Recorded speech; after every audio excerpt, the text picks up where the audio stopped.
Bonjour tout le monde, bienvenue à ce déjeuner causerie. Très heureux aujourd'hui d'accueillir avec nous Nathalie Paladitcheff, excuse-moi Nathalie, qui est la présidente et chef de la direction d'Ivanhoe Cambridge depuis octobre 2019. Regardez bien la date, octobre 2019. Et Ivanhoe Cambridge, tout le monde le connaît un peu comme étant le bras immobilier de la Caisse, mais il faut réaliser à quel point c'est une institution qui est costaude. C'est 64 milliards de dollars d'actifs à travers le monde, participation dans plus de 1000 immeubles, 43 centres commerciaux à travers le monde, dont 25 au Canada. Un acteur de premier plan au centre-ville de Montréal, hein, Reine-Élisabeth, Place Ville-Marie, Centre Eaton, la Place Vanuvie. Ivanhoe, donc, c'est non seulement un établissement ou une institution fondamentale dans la caisse de dépôt, donc pour les Québécois, mais c'est aussi un joueur très présent à Montréal, dans le monde, dans l'immobilier. Et là, on arrive à une situation où, Nathalie, vous avez été nommée, et quand vous avez été nommée, certains ont évoqué la nécessité de redresser la barre, que les rendements n'avaient pas été à la hauteur de ce qu'on aurait pu s'attendre. Vous arrivez, il y a une pandémie, vous êtes dans la business des centres commerciaux, et on sait que on ferme les commerces, le commerce en ligne augmente. Vous êtes dans la business des tours à bureaux, le télétravail se généralise, le centre-ville tarde, et les centres-villes, pas juste ici, mais tardent à être réoccupés. Bref, je me disais, quand j'ai vu que vous aviez accepté notre invitation, que vous allez vous accueillir à un moment où on ne peut qu'être sympathique à votre mandat de redresser la barre dans ces circonstances. Pour tous ceux qui nous écoutent, vous êtes familiers avec la formule, donc je vais laisser Nathalie présenter sa vision des choses pendant quelques minutes, puis après on aura l'occasion d'échanger pour approfondir le sujet. Donc sans plus tarder, Nathalie, à toi la parole. Merci beaucoup de cette introduction. Bonjour à tous. Donc, je sais qu'aujourd'hui, il y a beaucoup de nos partenaires et de nos locataires qui nous écoutent. Donc, évidemment, un bonjour tout particulier à eux parce que c'est eux qui, effectivement, font la richesse et le succès d'Ivanhoe Cambridge. Donc, effectivement, c'est une période charnière. C'est une période charnière pour l'immobilier de manière générale. Donc, je vais y revenir. Et c'est une période charnière pour le monde. Donc, c'est sûr que, effectivement, depuis le mois d'octobre, il s'est passé beaucoup de choses. Ça a été une phase qui a été compliquée pour beaucoup d'industries, pour la nôtre en particulier, parce que effectivement, nous sommes très corrélés à l'activité économique et à la capacité des gens à vivre, à sortir, à consommer. Et donc, évidemment, ça nous impacte beaucoup. Ça a eu un impact aussi sur les chiffres, évidemment, qu'on a publiés il y a quelques semaines. Donc, on a évidemment conscience de tout cela. J'ai conscience de l'importance du mandat qui m'a été confié. C'est une responsabilité qui est à la fois un très grand honneur, mais ce qui est aussi, pour moi, une source de grand enthousiasme de pouvoir gérer de manière rigoureuse l'épargne des Québécoises et des Québécois. Donc, c'est ce qui nous définit déjà, c'est notre raison d'être, c'est notre mission. Comme tu le disais, Michel, nous sommes présents partout dans le monde, hein, dans les plus grands pays qui effectivement offrent un marché immobilier liquide. La réputation d'Ivanhoe Cambridge va bien au-delà de Montréal, des frontières du Canada, je peux vous le dire. Voyager avec une carte de visite d'Ivanhoe Cambridge est là aussi une grande chance. Ça nous permet aussi d'avoir un beau point de vue sur le monde, comme j'aime à le dire. On essaye de récupérer les meilleures pratiques ici pour les exporter et ailleurs pour les réimporter ici. Donc c'est une grande chance. Donc nous sommes une vraie organisation globale. Et dans l'environnement actuel, c'est évidemment un facteur très important.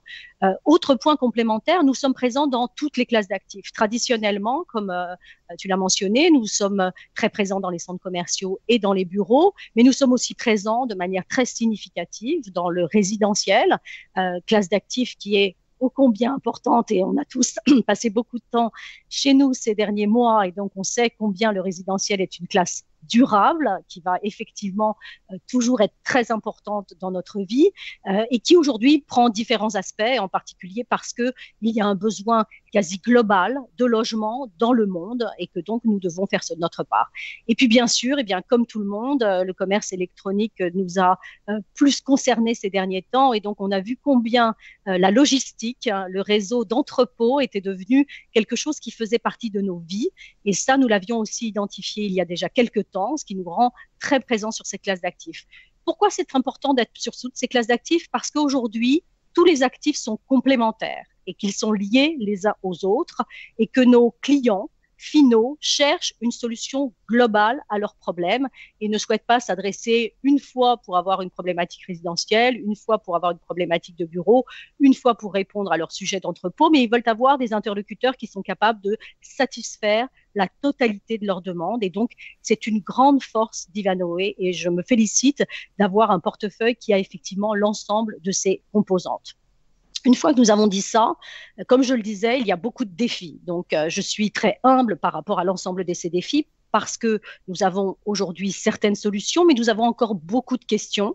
Et c'est très important, à mon sens, d'avoir la bonne approche par rapport à cela, c'est-à-dire d'avoir l'humilité de savoir que nous ne savons pas tout, mais d'avoir l'organisation et le dispositif qui permettent de savoir le maximum de choses et de se préparer à cela. C'est pour ça que quand je suis arrivée au mois d'octobre l'année dernière, nous avons fait un diagnostic approfondi des grandes tendances de notre environnement, celles évidemment qui vont nous permettre de produire de la rentabilité et de la performance dans le futur, et également de notre portefeuille. La bonne nouvelle, c'est que 2/3 de notre portefeuille à la suite de cette diagnostic s'est effectivement trouvé en phase avec ces grandes tendances. Et l'autre nouvelle, qui donc nous permet là aussi de nous positionner de manière robuste avec un plan solide pour l'avenir, c'est que les grandes tendances que nous avions vues dans ce diagnostic, l'évolution du commerce, la montée du commerce électronique, l'évolution de la flexibilité au travail, un mot très à la mode, mais qui effectivement trouve tout son sens, sont des choses qu'on avait repérées et qui nous ont donc permis peut-être par rapport à d'autres de nos pairs d'être plus réactifs au moment du début de cette pandémie et de tout de suite nous mettre à l'action. Donc, malgré ces mois difficiles, nous avons été très actifs. Et d'ailleurs, je peux le partager avec vous. Tu mentionnais que nous avions 25 centres commerciaux. Depuis quelques jours, nous en avons 24 ici au Canada, puisque nous en avons vendu un.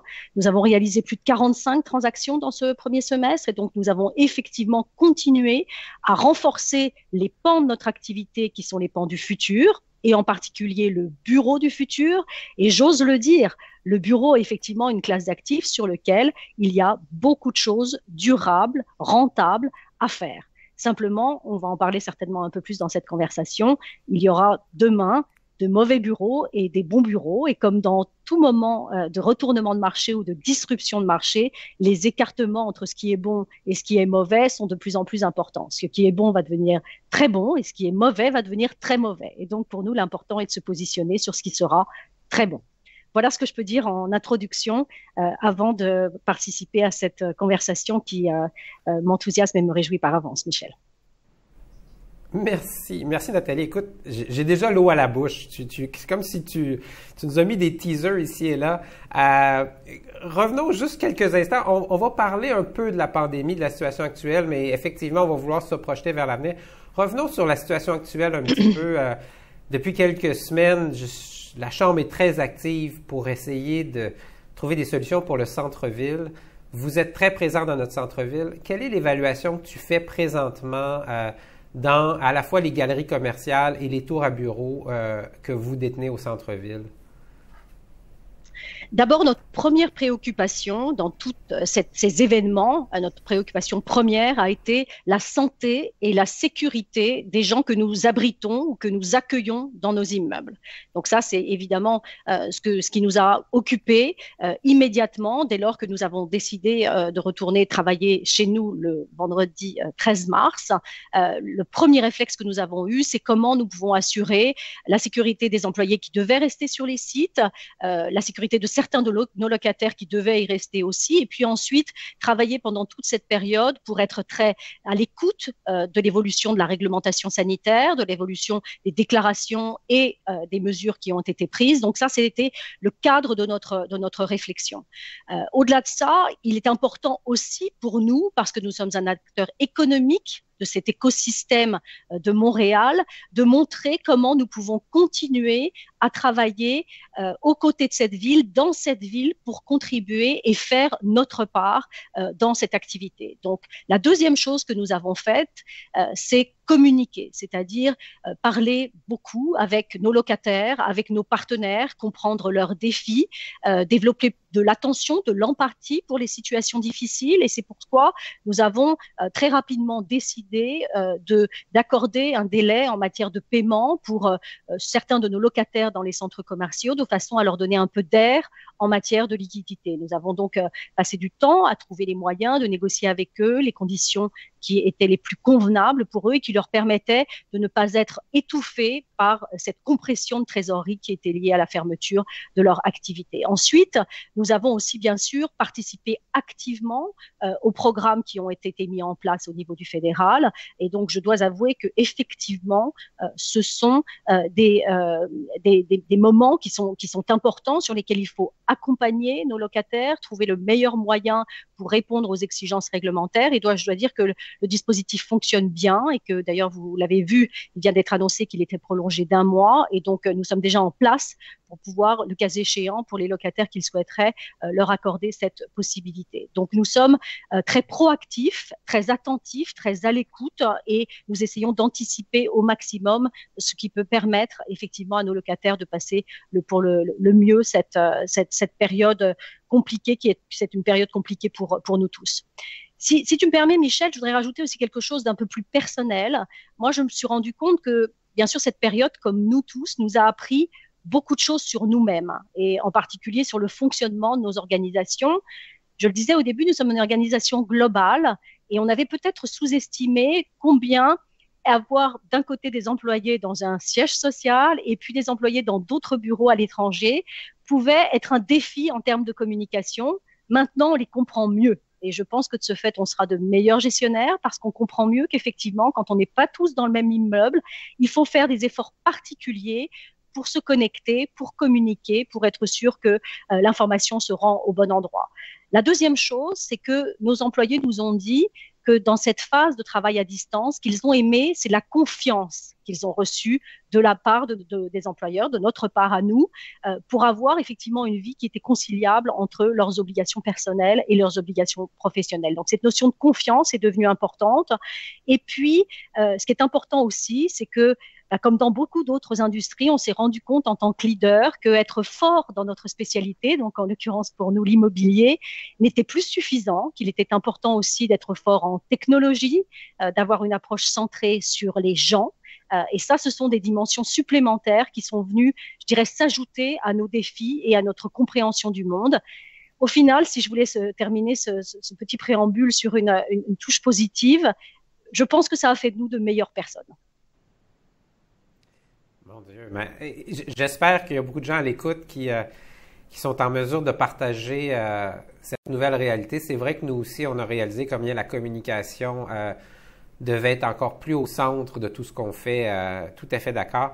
Peut-être juste sur la situation actuelle, le retour dans les tours à bureaux se fait lentement. Vous, dans vos édifices, êtes-vous en mesure d'accueillir le 25 qu'a évoqué le gouvernement? J'imagine qu'on n'est pas du tout là. Comment tu vois le retour dans les tours à bureaux? Alors, de notre côté, puis après, je vais ensuite essayer de tirer aussi quelques enseignements de ce qu'on entend de nos partenaires et de ce qu'on essaye de faire pour nos locataires. Donc, du point de vue d'Ivanhoé Cambridge, ce qui a été important, c'est que depuis quelques semaines, nous avons expérimenté une preuve de concept, c'est-à-dire que nous avons réouvert le bureau aux volontaires sur la base d'un certain nombre de règles sanitaires extrêmement strictes, de façon à vérifier ce qu'ils appréciaient, ce qui marchait, ce qu'ils n'appréciaient pas, ce qui ne marchait pas, pour préparer une phase de réouverture un peu plus importante. Et effectivement, nous allons entamer cette deuxième phase à partir de la semaine prochaine pour aller jusqu'aux 25% qui sont effectivement la règle actuelle dans le centre-ville. Dans cette phase de concept, ce qui a été important, c'est que nous avons utilisé beaucoup des expériences qui ont été faites par les employés et nous les avons écoutées. Donc, nous avons été vraiment là aussi très pragmatiques parce que, comme je vous le disais, beaucoup de questions et parfois pas encore toutes les réponses. Donc, on a construit ces réponses ensemble. On a aussi, comme je vous le disais, parlé avec beaucoup d'autres acteurs du secteur pour voir chez eux ce qu'ils avaient testé, ce qui marchait, ce qui ne marchait pas, ce qui fait que nous pouvons maintenant nous assurer que à partir de lundi prochain, nous allons pouvoir accueillir davantage de personnes dans l'immeuble dans les meilleures conditions. Comment ça va se faire? Avec beaucoup de choses très pratiques sur l'utilisation de l'immeuble lui-même, la mise en place bien sûr de plexiglas dans les salles adaptées, la mise en place d'outils. Là aussi, on voit que la technologie est maintenant comme une sorte de partenaire dans la réussite de ce défi sanitaire, avec des applications, avec des outils qui nous permettent de bien vérifier où les gens se trouvent dans l'immeuble, de façon à voir comment on peut l'utiliser de manière intelligente. Beaucoup d'outils aussi sur la qualité de l'air. On parle évidemment maintenant de la santé, je dirais de manière permanente, sujet qu'on avait déjà en tête. Et par exemple, nous construisons actuellement une tour de bureau à Houston, au Texas, qui sera probablement une des tours références en matière de qualité des matériaux et des supports de diffusion de l'air, qui va certainement être dupliqué dans d'autres immeubles aujourd'hui. Quand nous l'avons lancé, ce projet, il y a déjà maintenant presque 2 ans, nous pensions être extrêmement avant-gardistes, et puis le temps nous a rattrapés. Maintenant, nous sommes dans l'ère du temps, si je puis permettre ce jeu de mots. Donc, c'est très important. La santé est devenue effectivement pour nous une préoccupation quotidienne sur la manière dont nous devons pas seulement accueillir des employés, mais nous devons gérer techniquement nos immeubles. Et c'est là où travailler avec nous, pour nos locataires, je pense, est un avantage, parce que nous avons la force de notre dispositif. Tu le rappelais, 64 milliards d'actifs à travers le monde. Donc, la force d'une organisation qui est capable de prendre en compte tous ces éléments et de les injecter dans nos immeubles partout dans le monde pour nous mettre dans les meilleures pratiques. Donc, beaucoup d'efforts de compréhension, beaucoup d'efforts de pragmatisme, et puis ensuite des efforts techniques qui nous permettent effectivement d'envisager un retour, bien sûr partiel, au bureau dans les prochains jours. C'est très important d'avoir en tête que cette solution hybride bureau, travail à la maison est une solution qui va être durable. Elle est bien sûr très intense actuellement pour des raisons sanitaires, mais on sait qu'aussi, et on l'avait vu dans les macro-tendances qu'on avait identifiées en fin d'année, cette notion de flexibilité est une vraie demande de la communauté. Ça ne veut pas dire 100% bureau, ça ne veut pas dire 100% maison, mais ça veut dire une combinaison des deux. Donc moi, je n'oppose pas le retour au bureau au maintien de conditions de travail adaptées depuis la maison, et c'est donc la conjugaison des deux qui peut aller vers la réussite. Pour moi, il n'y a pas d'opposition, et en particulier, bien sûr, dans cette période actuelle dans laquelle les conditions de santé et la réglementation nous conduisent à être, bien sûr, extrêmement prudents. Donc, on commence, là, on glisse vers le regard vers l'avenir. Parlons des centres commerciaux. Tu disais tout à l'heure, vous avez fait une transaction, vous êtes passé de 25 à 24 au Canada, ce qui amène, je dirais, deux groupes de questions. Le premier, c'est est-ce que dans votre analyse, les centres commerciaux sont appelés à être une catégorie d'actifs moins présente à la caisse, parce que, en fait, chez Ivanhoé, parce que c'est la nouvelle réalité? Et deuxièmement, peut-être l'autre question, c'est est-ce que les centres commerciaux évolueront vers autre chose? Pierre Pomerleau, il y a quelques jours à cette tribune, disait peut-être que les centres commerciaux vont devenir beaucoup plus hybrides, avec résidence pour aînés, du résidentiel, d'autres types d'activités qu'on va y retrouver.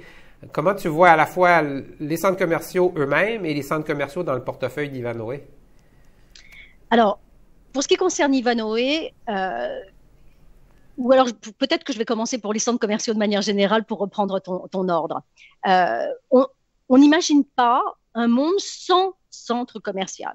Donc ça, c'est déjà très important de le dire. Mais d'ailleurs, le parallèle est assez simple avec celui des bureaux aussi. Là encore, il va y avoir des centres commerciaux adaptés, intégrés dans leur communauté, et qui, comme le dit Pierre Pomerleau, qui est un grand partenaire, seront effectivement probablement plus hybrides, parce qu'ils vont là aussi être plus en phase avec ce que la communauté adjacente attend en termes de service. Donc, c'est une notion de notion de service et de service à la communauté qui devient prépondérante. Donc, ça, c'est sûr.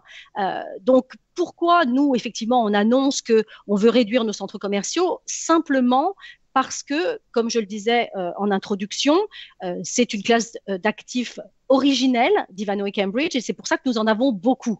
Donc, par rapport à la taille de notre portefeuille actuel, nous en avons trop. Et comme vous le savez, tout est question d'équilibre et la diversification est pour nous un facteur d'attention important parce que c'est une source de résilience et de solidité. Et ce qui est important pour nous, c'est pas seulement d'être en réaction à la crise actuelle, mais de préparer les potentielles crises futures. Et donc, préparer la suite, c'est être plus résilient, plus solide. Et la diversification en matière immobilière, comme d'ailleurs dans toute gestion de portefeuille, est un facteur de solidité complémentaire. Donc, c'est pour ça qu'effectivement, nous souhaitons réduire l'exposition. Mais pour les centres que nous allons conserver, nous allons effectivement, et pour certains, ils sont déjà en phase d'adaptation active, les rendre effectivement plus en phase, plus alignés avec les besoins effectivement que nous voyons actuels. Alors, vous voyez, les mots dont je parle, flexibilité, hybride, mais également multicanal, sont des choses qui sont effectivement maintenant rentrer dans les mots du dictionnaire et dans nos mots du quotidien, parce que effectivement, on voit de plus en plus que un acheteur, il veut avoir la possibilité de acheter en ligne, choisir en ligne et aller chercher dans un magasin, ou aller dans un magasin, choisir et puis ensuite recommander en ligne en étant chez lui. À la fin, c'est quand même du chiffre d'affaires, évidemment, pour les enseignes avec lesquelles nous travaillons. Donc, c'est du chiffre d'affaires pour nos locataires. Et ce qui est important de trouver, c'est le bon équilibre. Et c'est pour ça, d'ailleurs, qu'on a travaillé sur un partenariat avec Lightspeed pendant ces derniers mois, de façon à pouvoir proposer à nos locataires qui n'étaient pas encore équipés en commerce électronique d'accéder à cette phase multicanale. Donc, voilà ce que je peux dire sur les centres commerciaux. Donc, pas de et puis moi-même j'avoue que je suis une acheteuse assez importante dans nos centres ou par d'autres moyens de commerce électronique. Donc je sais effectivement combien la consommation fait partie de notre environnement, fait partie de nos vies. Simplement une consommation différente, probablement aussi une consommation plus locale. Et c'est pour ça d'ailleurs que nous accompagnons le mouvement du panier bleu, de façon là aussi à répondre à une attente de nos communautés en la matière. Tu arrives exactement là où était ma petite question suivante, qui est que, on le sait avec l'initiative Panier Bleu et cette volonté de se tourner vers l'achat local, tout en conjuguant ça avec la nécessité pour nos entreprises d'ici d'être davantage actives en ligne avec des transactions web. Ça amène la question des centres de distribution, des centres d'entrepôt pour distribution. Donc, si les centres commerciaux peut-être sont appelés à être différents, est-ce que du point de vue d'Ivanhoe, il y aurait cette stratégie de dire nous allons construire ou opérer des centres de distribution qui permettront à des petits joueurs de bénéficier de cet effet de groupe? Absolument, absolument. Ça fait partie c'est au cœur de nos préoccupations et c'est pourquoi il était très important pour nous, déjà depuis plusieurs années, de développer notre réseau et notre connaissance de cette nouvelle industrie qui est la logistique et l'industriel pour nous. C'est une activité dans laquelle nous sommes rentrés de manière active il y a à peu près 3 ans. Nous avons maintenant des bases très significatives avec des plateformes actives ici au Canada, aux États-Unis, en Europe et en Asie aussi, où nous développons beaucoup de logistique. C'est très important pour nous de bien comprendre la chaîne d'approvisionnement, en particulier dans un monde dans lequel cette chaîne est appelée à être probablement révisée ou revue. On voit bien que l'ensemble des gouvernements dans le monde se penchent sur la question de savoir comment mieux consommer, comment être moins dépendant. Et donc, de ce fait, nous servons nous-mêmes, avec notre réseau d'entrepôts et de logistique, la manière pour ces États de satisfaire ce besoin d'une plus grande indépendance et d'une plus grande sécurité pour les habitants de nos communautés, de nos pays. Donc, avec ce réseau, donc cette vision que nous avions eue en amont de travailler sur cette classe d'actifs, qui est aujourd'hui aujourd'hui très significative, hein, c'est plus de 10 milliards d'actifs dans notre portefeuille. Nous accompagnons ce mouvement-là et on voit aussi que nous avons effectivement des demandes dans nos centres commerciaux de transformer certains espaces sous forme d'entrepôts pour là aussi pouvoir servir cette stratégie multicanale. C'est aussi une façon pour nous de remplacer certains locataires qui malheureusement ont eu des difficultés financières au cours des derniers mois. Donc nous avons une stratégie qui est gagnante de deux aspects, pour nos locataires présents, mais également pour la pérennité et la santé des centres commerciaux que nous allons garder. Nathalie, j'aimerais revenir sur ce que tu disais tout à l'heure. Il y aura des bons bureaux, des bons espaces de travail dans les tours à bureaux et des mauvais. Nous, personnellement, on est logé au Centre de commerce mondial et jusqu'à il y a quelques mois, vous étiez notre propriétaire et vous avez vendu l'actif. J'espère que c'était pas parce que vous considériez que c'était un mauvais espace de travail. Vous rénovez la place Ville-Marie. D'ailleurs, beaucoup de gens me disent que vous faites un travail formidable et on regarde ce que vous avez fait aussi avec le Reine-Élisabeth de l'autre côté de la rue. J'aimerais t'amener sur le terrain des bons espaces à bureau. Pierre Pomerleau, pour le citer encore une fois, disait peut-être qu'on a atteint les limites de la tendance où on allait vers des aires ouvertes et un resserrement des espaces de travail, moins de pieds carrés par employé. Pierre disait peut-être qu'il y aura plus de télétravail, mais plus d'espace par employé dans les tours à bureau. Comment tu vois l'évolution de ces actifs-là et qu'est-ce qui t'amène à dire qu'il y en aura des bons et des mauvais? Alors d'abord, je réponds à ta question. Évidemment, je peux pas laisser passer que le Centre de commerce mondial serait un mauvais immeuble. C'est un immeuble dans lequel on a au contraire eu beaucoup de succès. Et là aussi, dans une gestion active de notre portefeuille, il est important pour nous de recycler notre capital. Et quand on pense qu'on a effectivement atteint un niveau de performance cible sur un immeuble, c'est important pour nous de savoir le vendre à un moment donné. C'est ce qu'on a fait pour ce centre. Mais je suis contente que tu nous regrettes, ce qui prouve qu'effectivement, nous sommes un bon propriétaire. Et donc, effectivement, on est très actif. Il faut savoir que nous avons investi plus d'1 milliard de dollars dans le centre-ville de Montréal ces dernières années, avec évidemment la rénovation du Queenie, qui est destiné évidemment à des touristes et à des professionnels. Bon, évidemment, moins nombreux actuellement, mais c'est un actif qui reste un actif emblématique et phare de ce centre-ville. Nous avons également, bien sûr, investi en centres commerciaux avec le Centre Eaton, qui est plus destiné aux millénarios, et puis également l'immeuble Manuvie, la maison Manuvie que nous avons construit de toutes pièces, et puis la rénovation de la place Ville-Marie, qui sont là deux immeubles évidemment destinés aux professionnels. D'ailleurs, dans cette phase de pandémie, on a même signé d'ailleurs un bail dans la maison Manuvie avec BA-Vox, et puis on a des discussions actives aujourd'hui sur la place Ville-Marie pour signer des baux, ce qui prouve que ces investissements font du sens, et même dans cette phase de doute ou de question, trouvent leur clientèle. Parce que effectivement, ce sont de bons actifs. Donc, pourquoi on définit des bons actifs? 3 critères principaux. La flexibilité, vous allez voir, je me répète, mais c'est fondamental. Il faudrait que je trouve un autre mot parce que je sens que je vais lasser mon audience. Mais c'est important et je vais y revenir, je vais le décliner. Le deuxième aspect, la technologie, comme je vous le disais, aujourd'hui notre partenaire vraiment du quotidien. Et le troisième aspect, les services. Donc, ces 3 aspects-là, si ces 3 cases ne sont pas cochées, ça n'est pas un bon immeuble. Donc, sur la flexibilité, c'est la flexibilité d'usage. Donc, je suis encore une fois d'accord, évidemment, avec Pierre Pomerleau. Donc, comment on va utiliser les espaces? Effectivement, très différemment. Beaucoup plus de demandes d'espaces collaboratifs, aussi beaucoup plus de demandes, je dirais, d'espaces versatiles, c'est-à-dire qui peuvent être utilisés selon les circonstances et selon les besoins de manière différente. Donc, cette notion de flexibilité, elle est fondamentale.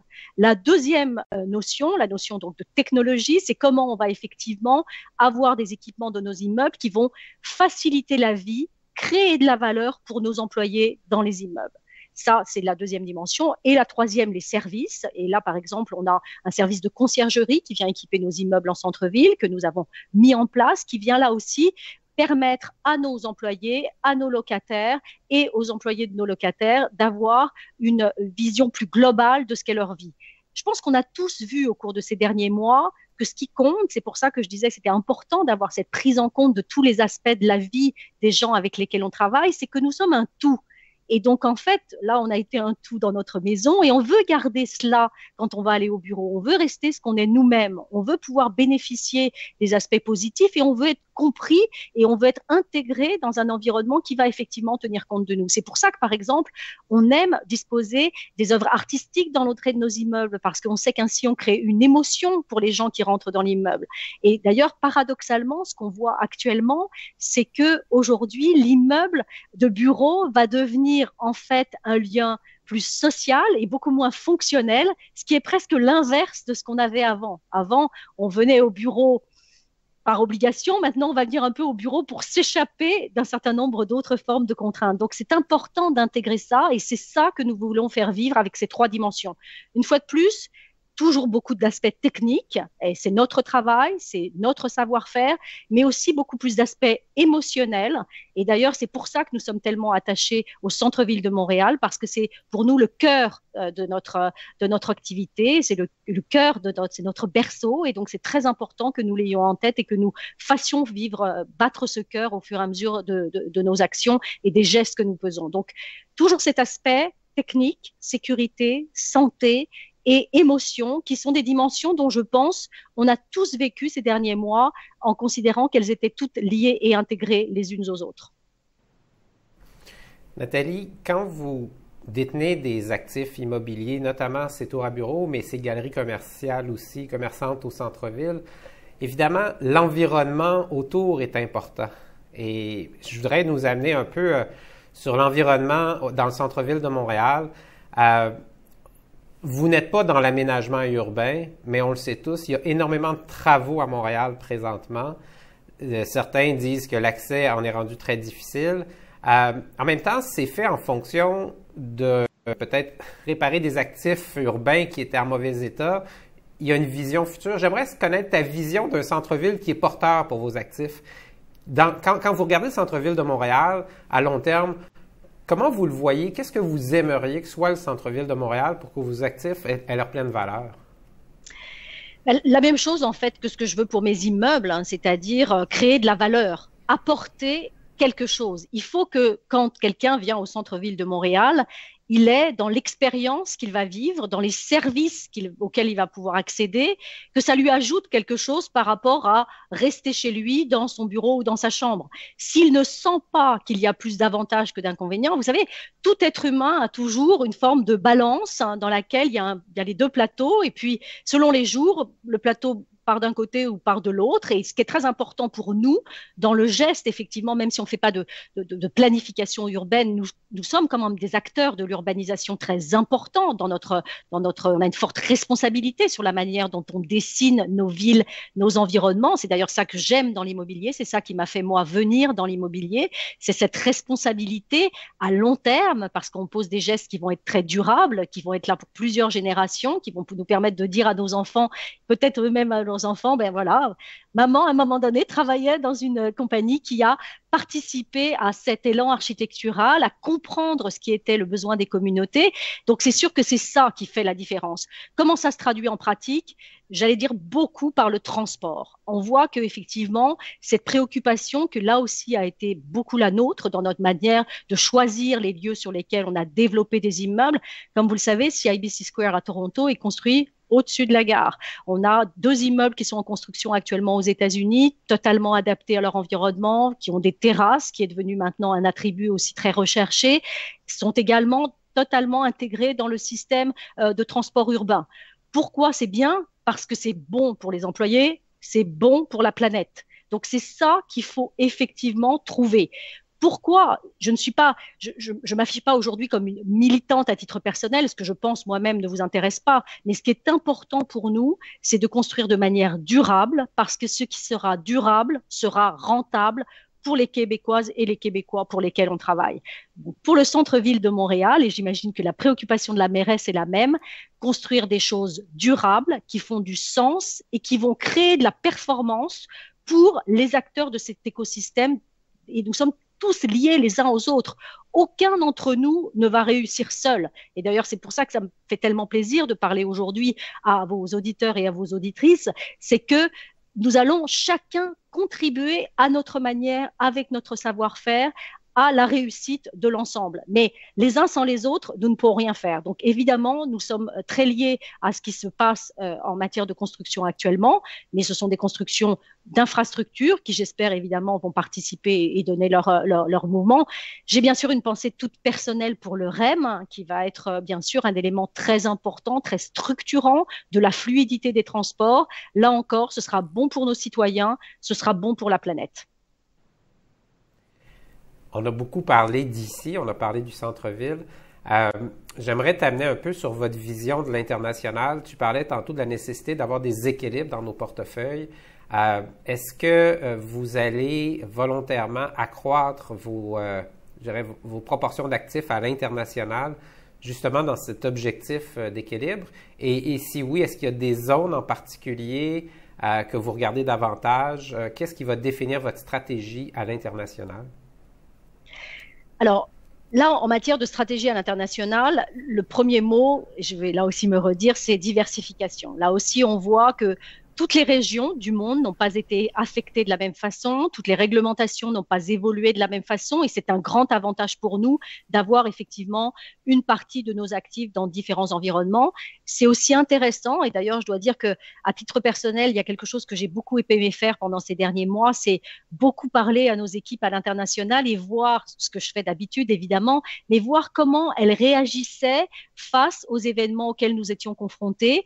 Et j'y ai trouvé beaucoup de choses à titre personnel sur la résilience de certaines communautés, sur la philosophie, la culture de certaines communautés qui effectivement sont très utiles pour nous dans la manière d'embrasser cet angle de diversité. Donc la diversité pour nous, elle est comme le complément ou le pendant de cette diversification. C'est vraiment essayer d'avoir le maximum de points de vue, le maximum d'angles. Et c'est pour ça qu'à titre personnel, je suis une grande militante de la diversité parce que elle permet d'avoir un point de vue plus complet, là aussi plus durable sur la vision du monde.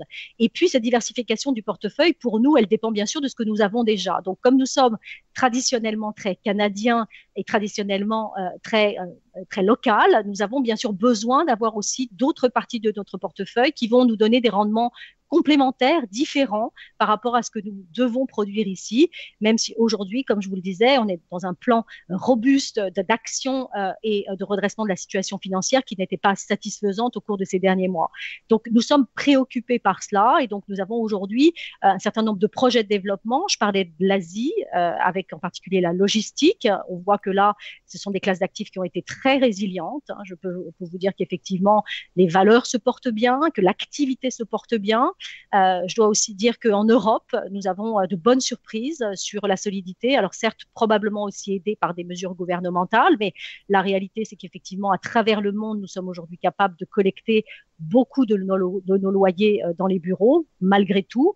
Et puis, le résidentiel qui, comme je le disais, trouve sa place partout dans le monde, puisqu'il n'y a aucune zone dans le monde qui n'est pas en demande de résidentiel complémentaire, de résidentiel souvent plus abordable. C'est ce que nous faisons par exemple dans la ville de New York déjà.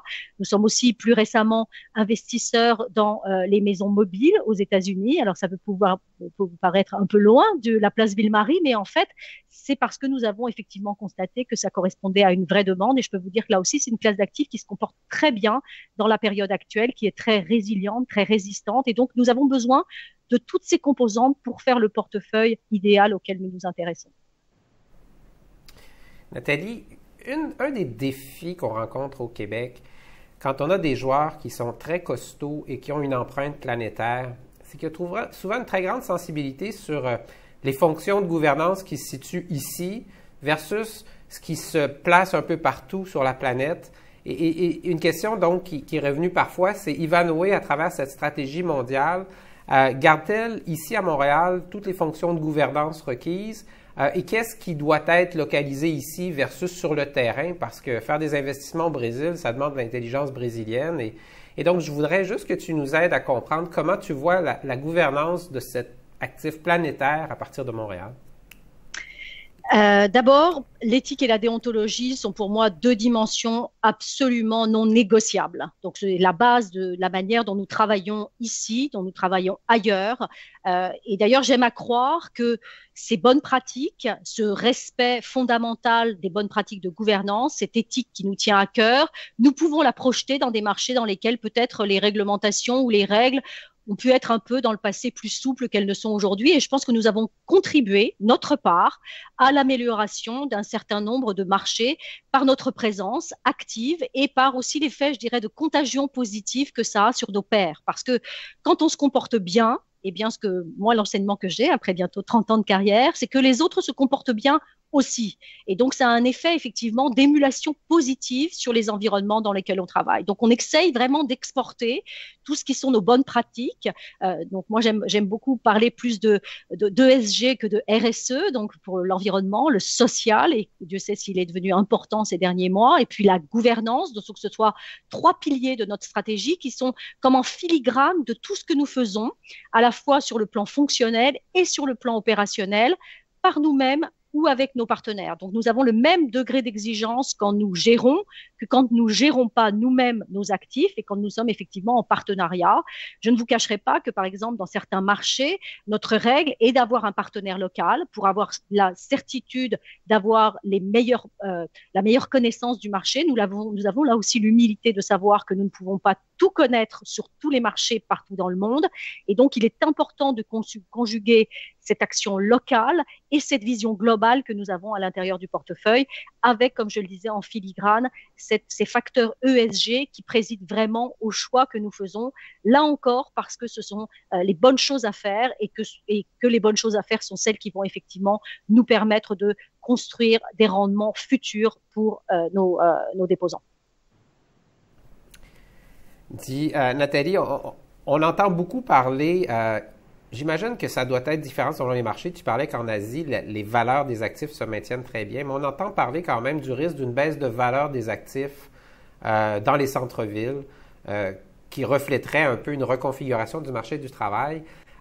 Des gens disent oui, mais ça c'est à court terme, à long terme, la valeur reste la valeur. Comment tu évalues le risque sur la valeur générale des actifs dans les centres-villes?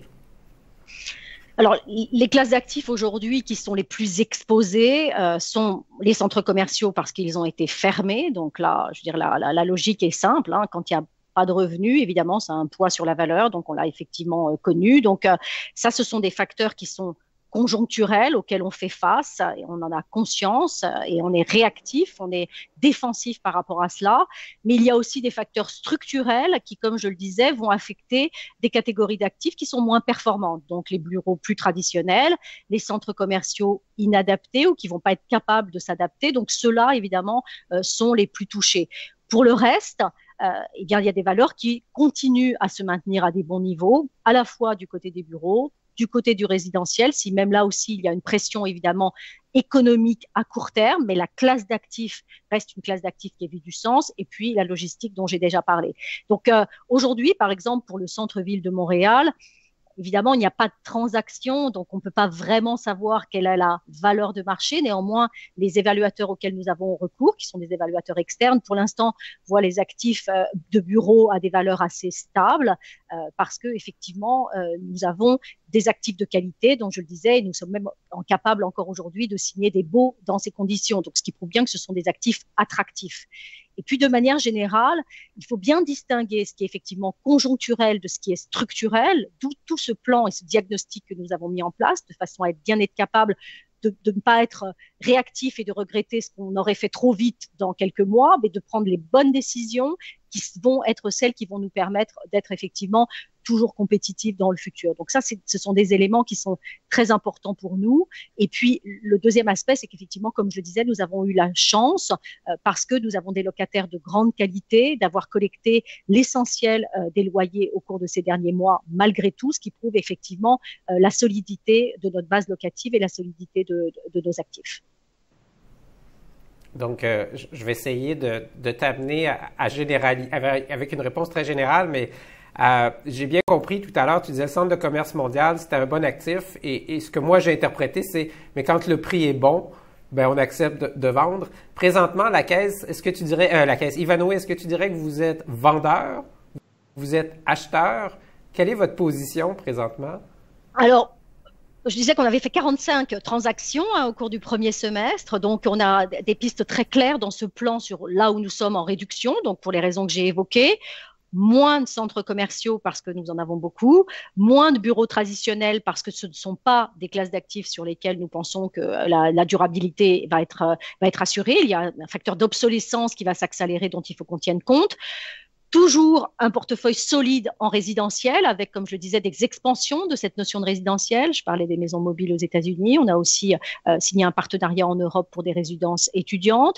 Et puis, une classe logistique sur laquelle on continue à beaucoup investir. On a fait plusieurs transactions, à la fois d'achat et de développement au cours du premier semestre, précédent semestre, parce que nous avons la chance d'avoir des plateformes dans lesquelles il y a des terrains disponibles. Et donc, nous ne sommes pas dépendant uniquement des conditions de marché, parce qu'il y a beaucoup de pression en termes de capital sur cette classe d'actifs actuellement, parce que nous avons déjà la capacité, avec cette plateforme, de faire de la croissance organique. Donc, on est bien positionné sur ces classes d'actifs pour effectivement récolter les fruits. Ce que je peux se dire de manière globale, et c'est ça qui est important, et puis j'essaye d'élargir, comme tu le demandes, Michel, c'est que la classe d'actifs immobiliers, aujourd'hui, est bien sûr sous une forte pression. Très grand défi immédiat, et avec les défis après qui sont propres à chacun de nos portefeuilles. Et je vous ai déjà longuement parlé de mon plan. Ce qui est important, c'est de savoir aussi que dans un environnement de taux bas, comme on va certainement le connaître pendant un certain temps, l'immobilier reste fondamentalement une classe d'attrait pour les investisseurs. Parce que il y a le rendement courant attaché à nos actifs, donc la production des loyers, et puis il y a également la perspective de création de valeur, une fois de plus, sur les actifs qui font du sens, les meilleurs dans le scope que je dessinais tout à l'heure, en disant les moins bons vont s'écarter vers la gauche et les meilleurs vont s'écarter de l'autre côté. Et donc, il faut être dans cette partie-là, et cette partie-là va être créatrice de valeur. Donc, pour ces raisons-là, on voit qu'il y a toujours dans le monde, et d'ailleurs les prix se sont ponctuellement, sur certains aspects, évidemment, ont été affectés. Et puis, comme je disais, les centres commerciaux, nulle part dans le monde n'ont échappé à cette règle. Ils ont été évidemment sous attaque partout. Mais à côté de cela, il y a des parts d'actifs qui sont résistantes et qui montrent qu'effectivement, il y a toujours du capital attiré par cette classe d'actifs pour des raisons évidentes. Je le disais, les taux d'intérêt, mais aussi, je cite souvent cette statistique qui fait, c'est pas pour ça que je fais de l'immobilier, je vais vous expliquer pourquoi, mais néanmoins, on sait qu'on participe à quelque chose qui est indispensable, inéluctable dans le monde. On passe tous plus de 90% de notre temps dans un lieu clos. Donc, ce lieu clos, c'est notre responsabilité de le bâtir et de le faire aux meilleures normes. Merci. C'était un échange très enrichissant avec Nathalie Paladichev, je rappelle, qui dirige Vanoé Cambridge, qui était embauchée pour faire un redressement quelques semaines avant la pandémie. Nathalie, on vous souhaite le plus grand succès. C'est le bas de laine de tous les Québécois qui comptent sur vous. Donc, merci encore une fois pour cet échange. J'attire l'attention sur le fait que le 15 septembre à 10 h, nous recevons à cette tribune Geneviève Morin, qui est la présidente directrice générale de Fonds d'Action. Donc, ce sera aussi une autre occasion d'approfondir sur comment ça se passe présentement dans notre écosystème et qu'est-ce qui s'en vient. Merci encore une fois, Nathalie, et à bientôt tout le monde. Bonne journée.